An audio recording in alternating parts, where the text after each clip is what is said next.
This is a story about flexible seating in our classroom. I got the idea about flexible seating from a car dealership. Yes, that's right.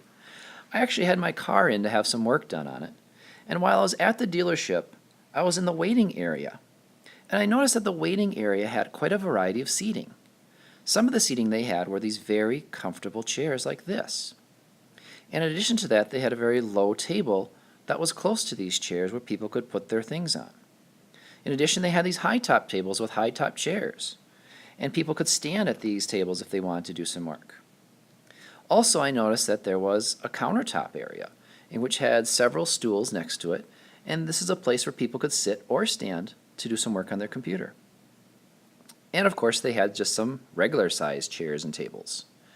And so I thought about having some options in our classroom for kids to have so that you're comfortable and that you like coming to school and that you want to be here. And that's what motivation is. Because if you want to be here and you're comfortable, then you're engaged, you're focused on what we're doing. And I also think there are times where you need to be accountable for things. So with your behavior, if you're choosing to sit next to someone that's not working for you and you're causing a problem, you're going to be asked to fix it. And if you don't fix it, if you choose not to, then I'll have to do something about that. But I do believe that you should have choices. So in our classroom, we're going to have a lot of choices, such as these beanbag chairs. And we're going to have a low-top table, which I think we have some body pillows on the floor. In addition to that, we have these camping chairs. And these are pretty comfortable to sit in. Besides those things, we just simply have some regular school chairs and regular-sized table. And we have a few of those, and a couple of the sets of tables and chairs have some cushions like those brown ones there, and these smaller brown ones here. In addition to that, we have a couple of high-top tables with some stools where you could either be sitting or you could stand if you want. And we have the other high-top table, which has some very comfortable office-type chairs.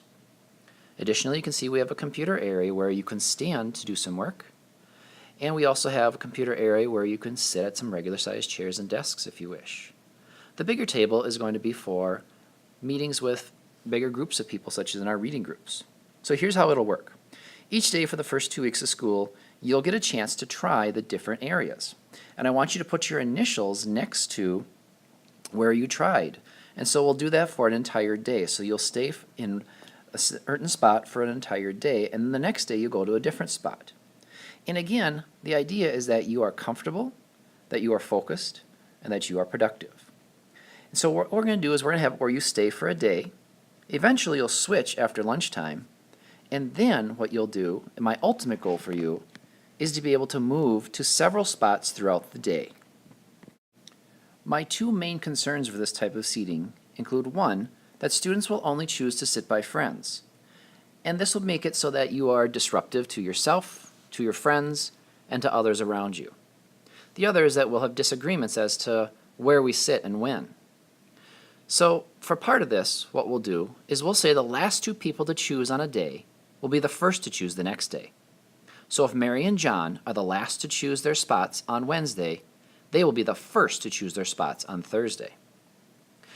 While you are sitting at the different seats, I want you to think of advantages and disadvantages as to that table and what that offers for you. In other words, what works for you? How does the kidney bean table help you become a better learner? How does the beanbag table help you become a better learner? Or maybe you could say, well, the camping chair table doesn't really help me, or I'm too distracted at the low top table because I'm not comfortable. Those are the types of things that you're going to be writing down as you go through each of the spots.